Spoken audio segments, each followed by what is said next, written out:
Tony Russo knew his number was up the second he woke up strapped to a chair that looked like it had been designed by someone who'd heard about human anatomy third hand at a drunken alien frat party. He'd known, of course, that it would come to this one day. Not because he was important or special or even unlucky. No, it was just the way his life worked. The IRS? He could handle. His ex-wife's lawyer? Sure, bring it on. Those two guys from Bensonhurst he still owed from that poker game? Yeah, they scared him a little, but at least they were human. This was them. The ones from the late-night radio shows, the grainy YouTube documentaries, the conspiracy forums with names like The Truth Probe and Wake Up Sheeple. The ones with ships and probes and government cover-ups and everything in between. And here he was, living proof that sometimes paranoia was just good planning. The first thing he noticed, after the screaming in his head quieted down, was that the chair he was strapped to seemed to hate him personally. It dug into his back like an irate chiropractor and smelled faintly of ozone and regret. The second thing was the voice. Subject exhibits heightened stress responses, elevated heart rate, perspiration, and what appears to be creative vocalization. Tony froze mid-struggle and squinted toward the voice's source. But all he could see was a smooth wall of metallic something and a faint blue light. Creative vocalization, Tony muttered, testing the restraint on his right wrist. Lady, you ain't heard nothing yet. Hey, you blue-blooded freaks. You planning to take me to dinner before you start poking around or what? Silence. Then, fascinating. Finally, the owner of the voice stepped into view. And boy, was she something. Tall, willowy, skin the color of winter skies. Not gray exactly, but like the moment before a blizzard hits. Eyes like two polished chunks of obsidian. And the way she moved, fluid, deliberate, like she'd never stubbed a toe or tripped over a curb in her life. Tony didn't trust her for 1 second. Nobody who moved that gracefully could possibly have good intentions. Her clothes didn't help either. Some kind of cross between a lab coat and an admiral's uniform. Perfect creases, every line like it had been calculated down to the molecule. The kind of outfit you wore if you wanted people to know you'd never spilled marinara on yourself during lunch. She stood there, tapping at a tablet-looking thing that hummed softly and glowed faintly, all futuristic and smug, and spoke without even looking at him. I am Julia O'Kenna, head of human behavioral research for the Zalari Collective. You have been selected for an experimental study due to your species' remarkable capacity for... Tony snorted. Let me stop you right there, sweetheart. I don't give a rat's ass about your science fair project. I got a toilet backing up in Elmhurst, and Miss Robinson's not going to fix her own pipes, capiche? So why don't you just beam me back down to Queens? We'll call it even no harm, no foul. Julia blinked. Slowly, deliberately, like she was recalculating whether she'd captured the wrong species. You appear to be under the misconception, she said in that perfectly even voice, that this is a negotiation. Tony gave her his best rusty blade of a grin. Everything's a negotiation, princess. You just gotta know what the other guy wants. That earned him a raised eyebrow. But she didn't reply, just tapped more notes into her glowing notepad while he flexed against the restraints, which, to his mild surprise, actually gave a little under the pressure. Well. Cheap alien engineering. Either that, or these Zalari weren't used to people who spent their days wrestling corroded pipes in crawl spaces the size of a coffin. And what you want, Tony continued, testing the ankle strap now, is to figure out why humans are so chaotic, right? Why we don't dance to your pretty little algorithm.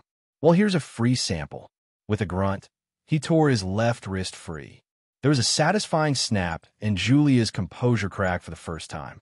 Security Protocol 7 Alpha, she said sharply, though her voice wavered just enough to let Tony know he was now officially off script.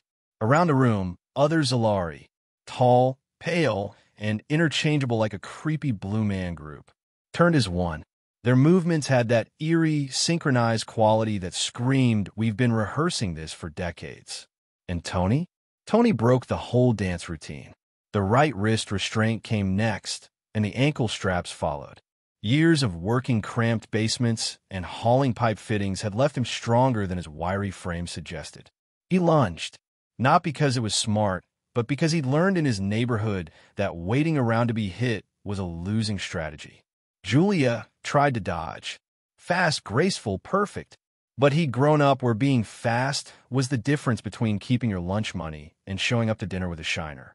He caught her by the wrist, spun her around, so she was between him and the rest of her creepy ballet troupe, and pressed the jagged edge of a broken restraint to her throat. Now we negotiate, he growled. The room went silent except for the soft hum of alien technology. The Zalari stared at him. No longer coordinated, no longer elegant. They were frozen. Because the plumber from Queens had broken their rhythm, and nothing in their models accounted for a hostage situation involving a sharp piece of metal and a guy who knew how to wield it like a wrench. You are making an error in judgment, Julia said evenly, though her pulse was hammering against his arm. Story of my life, doll. But here's the thing. I don't make the same error twice. He pressed the makeshift blade closer. Tell your boys to back off, or I find out what color you bleed. A beat. Then another. Stand down, Julia finally commanded. And they did. Tony almost felt sorry for her. Almost. He could see it in her eyes now. That dawning realization that whatever neat, tidy little equations they'd written about humans were about as useful as a wet napkin in a hurricane.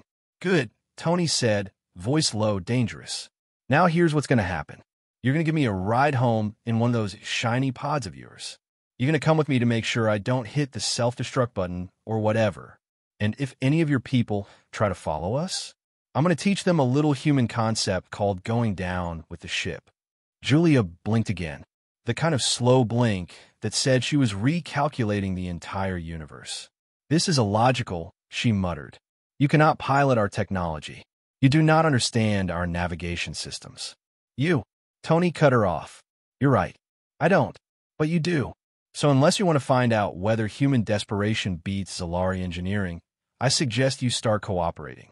There it was, that beautiful moment when an unstoppable force meets a very sarcastic plumber. For the first time in her presumably perfect life, Julia O'Kenna, head of human behavioral research, daughter of Supreme Commander, whatever, nodded in defeat. Very well, she said finally, her voice quiet. Tony grinned. Good girl. Now let's get moving. Elmhurst ain't gonna fix itself. And just like that, Plumber 1, Galaxy 0. When Tony Russo stepped out of the smoking escape pod into the crisp afternoon air of Long Island, he took a deep breath of exhaust fumes, hot dog grease, and the faint tang of garbage, and thought, home sweet freaking home. Behind him, Julia O'Kenna emerged more slowly, one hand gripping the pod's hatch like it might fly away without her. Her blue skin glowed faintly in the sunlight, like some kind of over-designed mood ring. She squinted at the wreckage of the pod, which now resembled a crushed beer can half buried in a sea of rusted car parts, and muttered something in Zalari under her breath that Tony was pretty sure wasn't a compliment. This, she said finally, scanning the junkyard, is your habitat? Tony snorted. Nah, princess. This is Long Island. Big difference. You'll know you're in Queens when it smells more like pastrami and bad decisions. He started walking toward the gate, weaving around scrap metal, startled rats, and what he was 90% sure was a dead raccoon in a shopping cart. Julia followed reluctantly, still glancing back at the escape pod like she couldn't quite believe she was leaving it behind. Where are we going? She asked. Tony shot her a look over his shoulder. Well, unless you got another alien Uber park around here, I'm taking the N train back to Astoria. I figure you can tag along until you figure out your next move. Just don't slow me down, yeah? Julia's lips pressed into a thin line, but she didn't argue. On the subway platform, Julia was already regretting her life choices. She stood stiffly beside Tony, clutching her glowing notebook like it might ward off disease, as a screeching train roared into the station. The crowd surged forward, a human tide of office workers, teenagers, tourists, and assorted weirdos, all jostling for position. Stay close, Tony said, stepping onto the train with the casual confidence of a man who'd been navigating this chaos since childhood. And don't make eye contact with anyone wearing more than 3 pieces of religious jewelry. Trust me on that one. Julia obeyed, though her eyes kept darting from one human to the next, cataloging calculating, trying to make sense of a city that was very clearly beyond sense. The train lurched into motion with a screech and a groan. A baby started crying immediately. Somewhere down the car, a busker with an accordion struck up a mournful version of New York, New York. Julia blinked at Tony. This noise level is acceptable to your species? Tony grinned. Character building. Across from them, a woman in a suit stood up to let an old man take her seat. A construction worker helped a young mom maneuver a stroller through the crush of commuters. Nobody smiled, nobody said thanks, but somehow everyone moved just enough to keep the machine running. Julia's eyes widened as she scribbled something in her notebook. You predicted those behaviors. You knew the woman would relinquish her seat, and the man would assist the mother. Yeah, Tony said, because that's what people do. Not all the time, not even most of the time, but enough. A few stops later, they surfaced in Queens. Tony led Julia through streets that smelled like fried dough and ambition.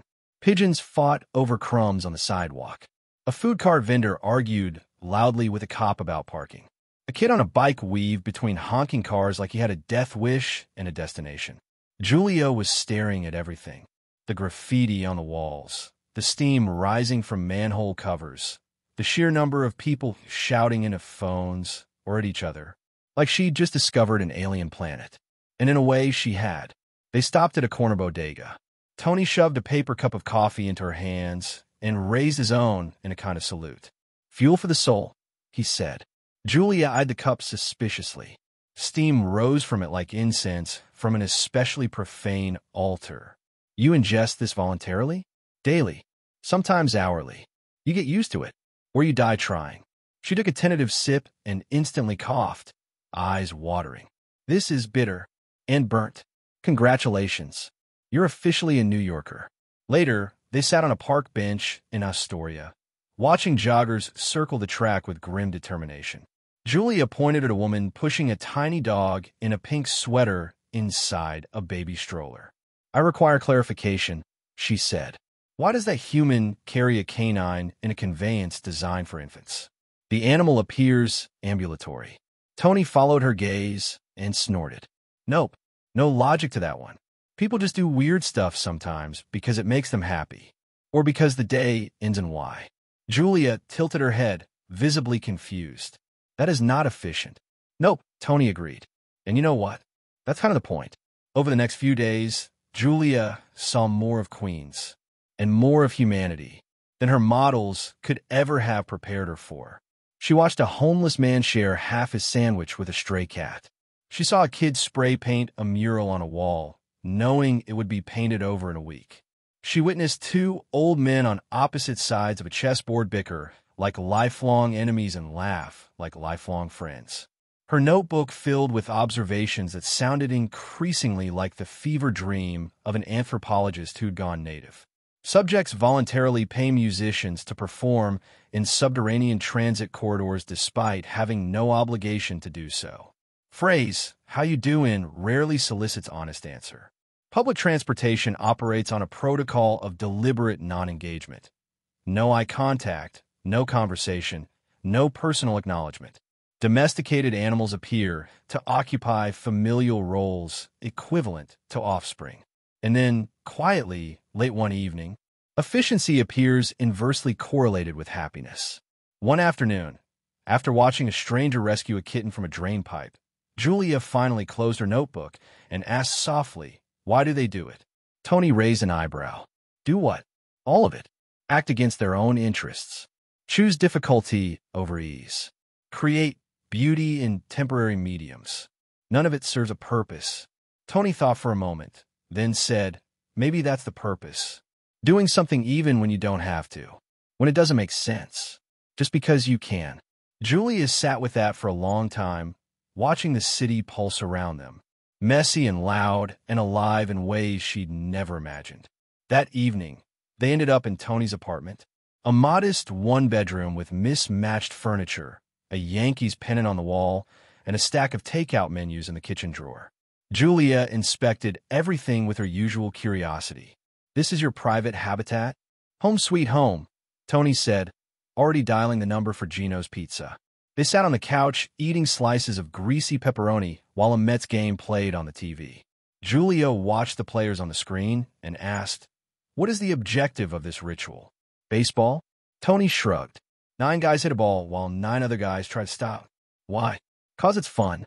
'Cause it gives people something to root for. Builds community. Makes you feel like you're part of something.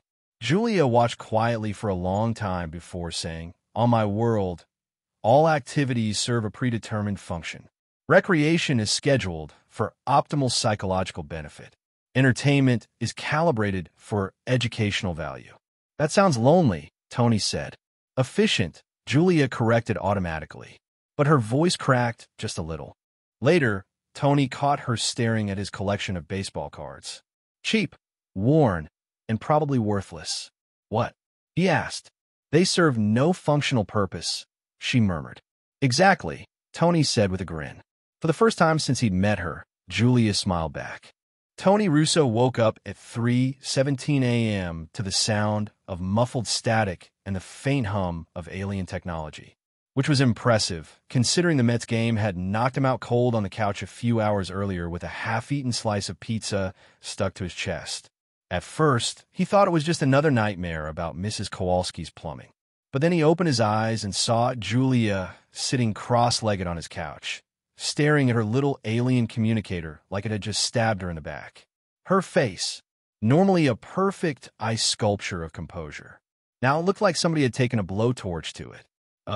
Tony croaked, rubbing his eyes. "Princess, you okay? You look like you just found out your cat ran off with your boyfriend." She didn't look up. Her voice, when it came, was brittle. "It appears my father has written me off as an acceptable loss." Tony sat up. "Come again?" Julia finally turned to him, and the way she met his eyes made his stomach drop. "The Zalari fleet," she said evenly, "intends to sterilize New York in approximately 70 hours. They believe you killed me." Tony stared at her, then at the communicator, then back at her. You mean like a metaphorical sterilize, right? Like clean up the streets? Fix the potholes?" "No," she said flatly. "Orbital bombardment. Glass the entire city. Reduce it to molten rock." Tony blinked, then stood very slowly. "Well," he said, voice tight, "that seems excessive." Julia gave a humorless little laugh. "On Zalari scales, it is considered merciful." "Swift." Tony started pacing the room, muttering. "Merciful," she says. "Jesus Christ. They don't even know about Jersey yet." He stopped and spun on her. Okay. So you just call them up. Tell them you're alive. Tell Daddy Dearest to cool it, yeah?" Her eyes flicked back to the communicator. "The array only receives transmissions. It cannot transmit. And even if it could, my father does not admit error easily." Tony stared at her, then at the window, where the skyline of Queens blinked at him like a million unknowing eyes. "Well," he said at last, "we're screwed." "You," she corrected quietly, "are screwed. I am merely stranded on a planet that will shortly cease to exist." Tony let out a short, sharp laugh. "Oh, great. That's comforting. Thanks, Princess." They sat in silence for a few moments, the city outside blissfully oblivious to its impending doom. Sirens wailed. A garbage truck rumbled by. Life went on. Then Tony straightened, eyes narrowing. "What about the pod?" Julia looked up, startled. "The pod is destroyed beyond repair." "Says who?" "Says the diagnostic readouts. Says basic engineering principles. Says the same kind of thinking that got us here in the first place." Tony interrupted, grabbing his jacket. "Come on, we're not dead yet." Julia stood, skeptical. "And what precisely do you propose to do?" Tony paused at the door and shot her a grin. "Princess, haven't you learned anything yet? Humans don't propose. We improvise." Mickey's salvage yard at 4 a.m. was a haunted cathedral of rust and regret. The pod still sat where they'd left it, half buried in the wreckage of a Civic, covered in soot and looking like it had lost a bar fight with a meteor. Tony knelt beside it, running his hand along the cracked hull. "Ah, she's still got some fight in her. Look at that craftsmanship. Like a Cadillac that fell out of the sky." Julia crouched beside him, consulting her device. The primary motivational systems are offline. Navigational array irreparably damaged. Communications destroyed. Tony popped open a panel and peered at the alien guts inside. Elegant, overdesigned, completely foreign, but also a system. What about redundant systems? He asked. Julia frowned. What about them? Every machine worth a damn's got backups, Tony said. You think I ever fix a boiler without knowing where the emergency shutoff is? No shot. What's hiding in there? She consulted her scanner again, reluctantly. There are auxiliary power cells, but insufficient to, not power, princess. Communication. Julia hesitated, then blinked at the screen. There is an emergency beacon. Tony grinned. Now you're talking. What's the range? Short, she admitted.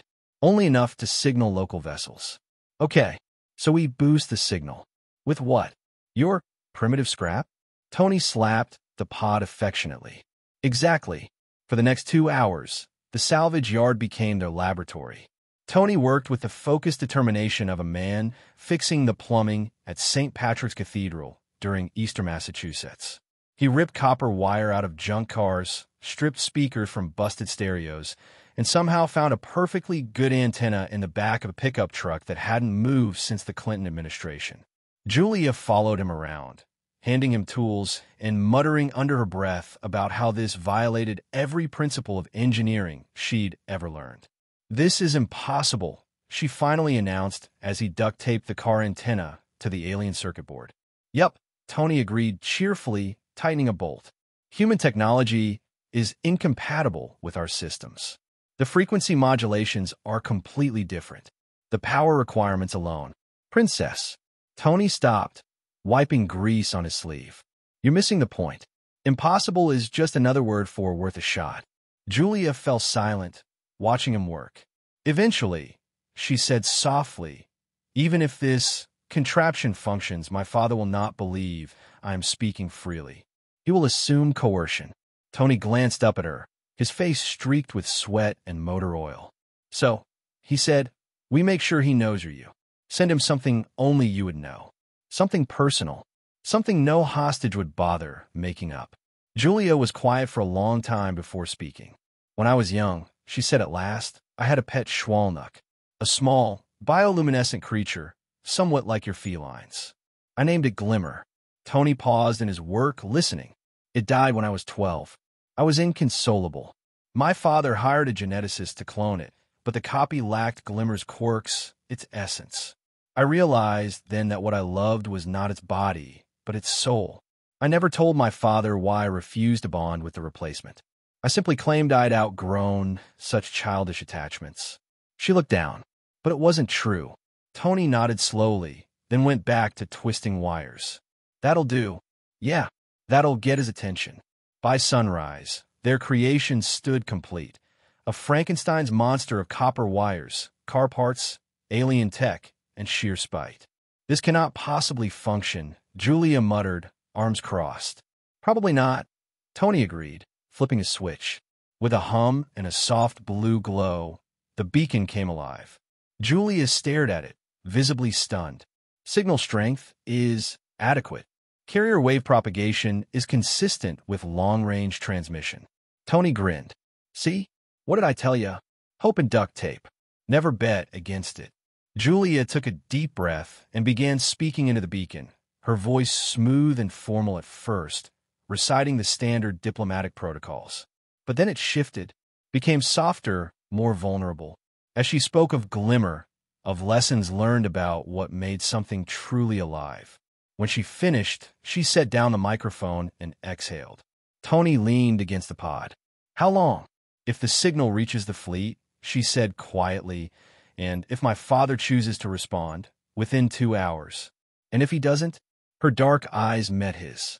Then you have approximately 48 hours to say goodbye to your world. At the 93rd minute, the beacon crackled. A deep, commanding voice filled the salvage yard. Julia, if this is truly you, respond with the designation of the stellar formation visible from your childhood window. Julia smiled faintly, the first real smile Tony had seen since the night they'd met, and spoke into the microphone. Kissler, the Weeping Sisters, 7 stars in a curved pattern, like a necklace of tears. The pause that followed stretched, so long Tony thought maybe they'd lost the connection. Then the voice returned. Warmer now, almost human. My daughter. We feared you were lost. Julia met Tony's gaze, something unspoken passing between them. I was, she replied softly. But I've been found. She squared her shoulders. You must call off the bombardment. The humans are not what we believe them to be. Another pause. You speak as if you have been compromised. Completely. Julia's voice was firm now. Their chaos is not destruction. It is creativity.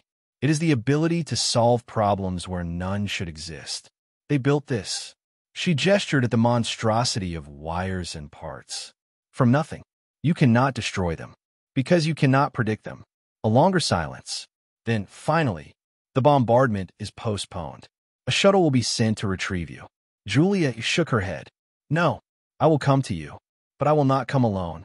She glanced at Tony, who raised an eyebrow. Father, meet Tony Russo. Plumber. Philosopher.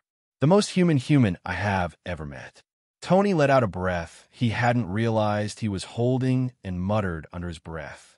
Oops, we started a war. And then we ended it. Julia just smiled at him. The shuttle that arrived to pick up Tony Russo and Julia O'Kenna made the escape pod look like a trash can with booster rockets. Sleek, gleaming, and far too smug for a piece of metal, it landed in the salvage yard like it owned the place. Hovering inches above the cracked concrete, while glowing lights along its hull whispered, "You're not worthy of boarding me." Tony whistled low as the hatch hissed open. Well, would you look at that? A space limousine. Hope they don't mind I didn't wear a tie. Julia shot him a sidelong glance, but said nothing, still clutching her communicator. She was dressed in the same immaculate lab diplomat outfit she'd worn when they met, but there was something different now. Her posture was less rigid, her expression less icy. As they boarded, Tony ran a hand along the cool metal of the interior. Yup, he muttered. Figures their shuttles smell like nothing, not even a whiff of engine grease. Meanwhile, my van still smells like pastrami from '07. He plopped into the passenger seat without waiting for an invitation. Julia followed, gracefully as always, and the hatch sealed behind them with a faint thunk. The shuttle hummed to life, smooth and quiet. No roaring engines, no rattling bolts, no reassuring mechanical groans. Just motion. Tony pressed his face to the viewport as the salvage yard, then Queens, then all of New York, shrank beneath them. Earth curved away, becoming a swirling marble of blues and whites in a sea of black. Tony swallowed hard. Well, that's something you don't see on the 7 train. Julia folded her hands in her lap. First time leaving your atmosphere? Yeah, Tony admitted. Always figured I'd die in Queens. Never figured I'd die in space. He shot her a grin. Guess it's good to have options. Julia's lips twitched, almost into a smile. By the time the shuttle approached the Zalari flagship, Tony had run out of wisecracks. Mostly because his jaw was on the floor. The ship was enormous, bigger than Manhattan, and with its own faint gravitational field that tugged at the shuttle as they docked. Jesus Christ, Tony muttered. That thing's so big it could have a zip code. It houses 40,000 personnel, Julia said matter-of-factly, and serves as command center for the exploratory fleet. Tony leaned closer to the viewport. I think it just gave me a parking ticket. Julia ignored him. When the shuttle finally docked and the hatch opened, Tony was hit with a wall of alien efficiency. The corridors gleamed. The Zalari officers they passed moved in perfect unison. Even their footsteps seemed rehearsed. Every corner hummed with activity that was purposeful, precise, and joyless. Tony shuffled along beside Julia, muttering, "Man, even the air smells organized here." Julia gave him a sharp look. "Are you nervous?" "Terrified," Tony said honestly. "But I've been terrified before. Usually works out okay." The doors to the command center slid open with a whisper of engineering so perfect it made Tony itch. Inside, the space was vast but intimate, lined with holographic displays, star charts, and enough alien tech to make a NASA engineer faint. At the center stood Commander O'Kenna, taller than Julia, broader, and radiating the kind of authority that made people stand up straighter without even thinking about it. He had the same pale blue skin and obsidian eyes as his daughter, but his presence was heavier, like he'd never once needed to raise his voice to get his way. The commander spoke first, voice deep and controlled. "Daughter." "Father," Julia replied, stepping forward. They regarded each other for a long moment. Two immovable objects. Before Julia gestured at Tony. "May I present Tony Russo, representative of the human species." Tony cleared his throat and stepped forward, painfully aware that he was still wearing jeans with a grease stain on the thigh. "Your Honor, Your Excellence, sir. Look, I didn't get the protocol handbook, so—" The commander studied him, expression unreadable. "You are the human who took my daughter hostage." Tony raised an eyebrow. "I'm the human who gave your daughter a chance to actually see what she was studying up close. And she's the one who saved my planet. So, I figure we're even." That earned the faintest flicker of something. Surprise, maybe, in the commander's dark eyes. "You speak with remarkable confidence for someone whose world hangs in the balance." Tony snorted. "Buddy, confidence is about all I got right now." He gestured vaguely at the holographic displays, where Earth floated in the darkness like a marble waiting to be crushed. "Look, I get it. You're scared of us. Because we don't fit your models, we don't follow your rules, and that freaks you out. So you figure you better wipe us out before we become a problem." The commander didn't deny it. An accurate assessment. "Yeah? Well, here's the thing." Tony stepped closer. "Unpredictable doesn't mean dangerous. It means adaptable. It means we figure stuff out on the fly.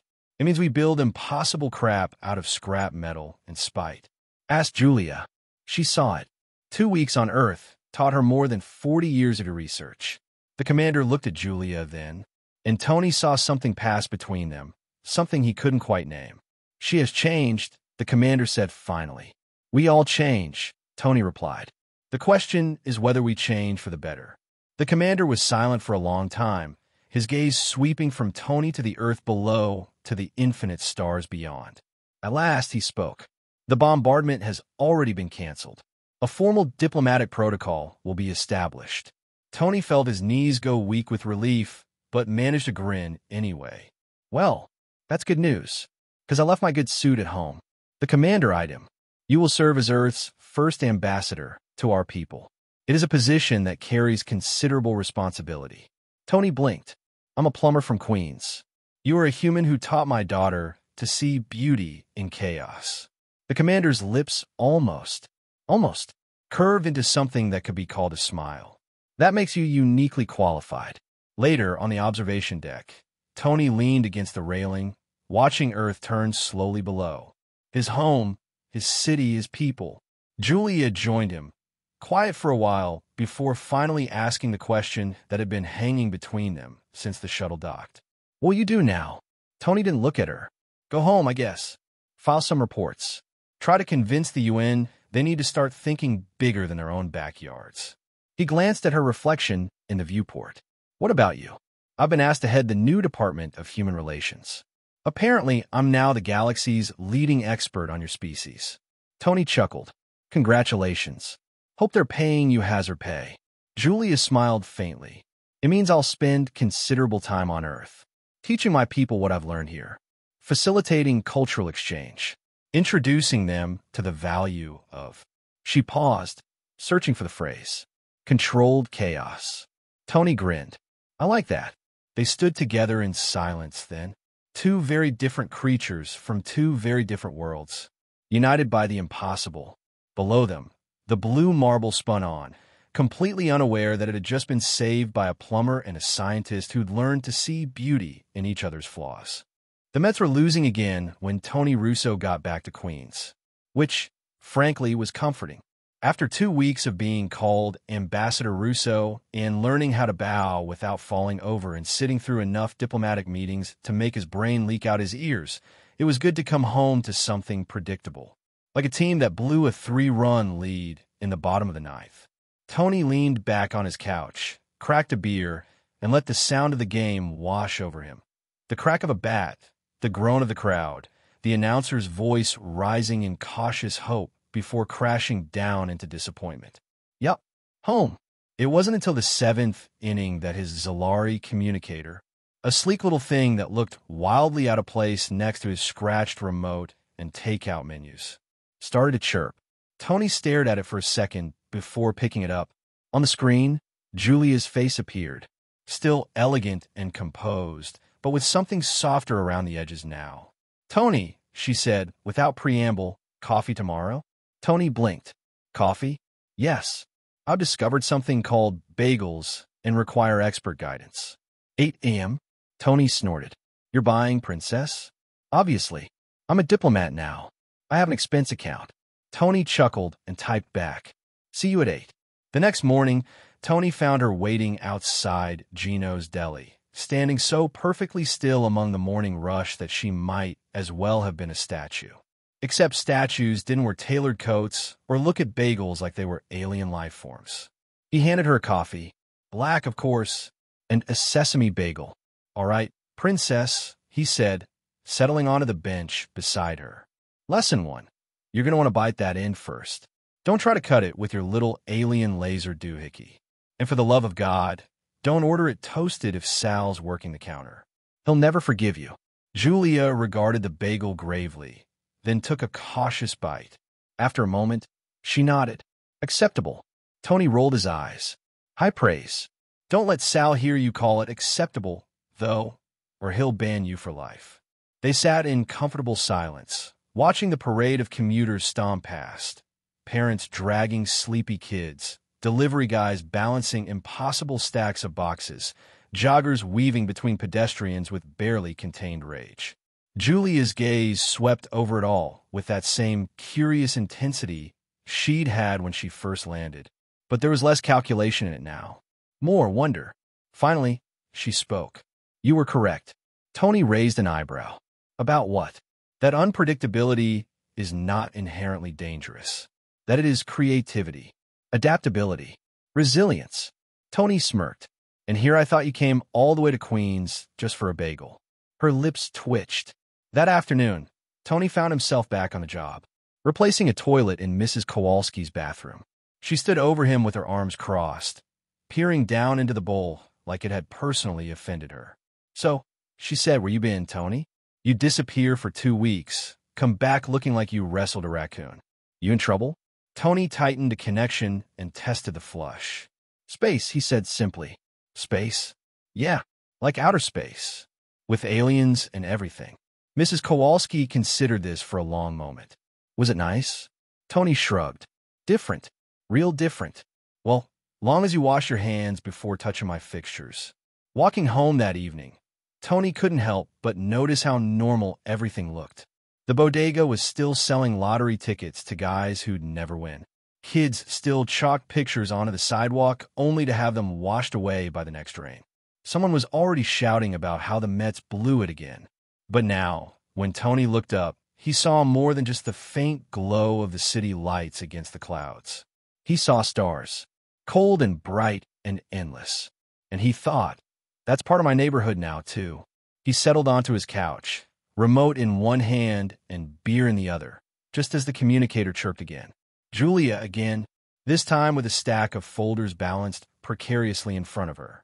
"Tony," she said briskly, "I require assistance." "Oh boy, what now?" "We're finalizing the curriculum for the Human Culture Exchange program. Your insight is regrettably necessary." "Ah, sure. Nothing says qualified like a plumber from Queens." "You are our foremost expert," she replied dryly. "That's what scares me," Tony muttered. "You'll meet me at Columbia University at 10 tomorrow." And Tony, he raised an eyebrow. "We're something without grease stains this time." Tony chuckled and set the communicator down. The next day, he stood at the podium in a Columbia lecture hall, staring out at an audience of humans, Zolari, and at least 3 other species he couldn't even name. Julia sat to his left, her posture perfect, her expression politely expectant. Tony cleared his throat and leaned into the microphone. "All right," he began. "Lesson 1. Stop trying to make sense of everything." There was a faint ripple of confusion from the crowd. Tony grinned. "You want to understand humans? Great. But you got to understand one thing first. Half the time, we don't even understand ourselves. We're loud. We're messy. We paint on walls we know are going to get painted over. We buy dogs strollers they don't need. We spend our lives rooting for baseball teams that break our hearts every year. He glanced at Julia. And yet, we keep showing up. 'Cause that's what we do. Someone in the back raised a hand. And why do you do these things? Tony thought for a moment, then smiled faintly. Because it matters. Because it's ours. And because sometimes the best things in life are the ones that don't make any damn sense at all. That night, Tony sat on the roof of his building, looking out over the city. Below, Queens hummed, car horns blaring, music drifting from windows, laughter spilling out of bars. Above, the stars blinked back at him. He took a long pull from his beer and muttered, maybe we ain't so small after all. His communicator buzzed one last time. Julia's voice came through, warm and teasing now. Ambassador Russo, I've secured us a table at Gino's tomorrow. Bagels and baseball. On me. Tony smiled and typed back. You're learning, princess. See you at 8. And in that one-bedroom apartment in Astoria, Tony Russo, plumber, philosopher, accidental diplomat, cracked open another beer, turned up the Mets game, and settled in to watch another miracle disguised as an ordinary Tuesday night. The universe, he figured, was full of those. You just had to know where to look.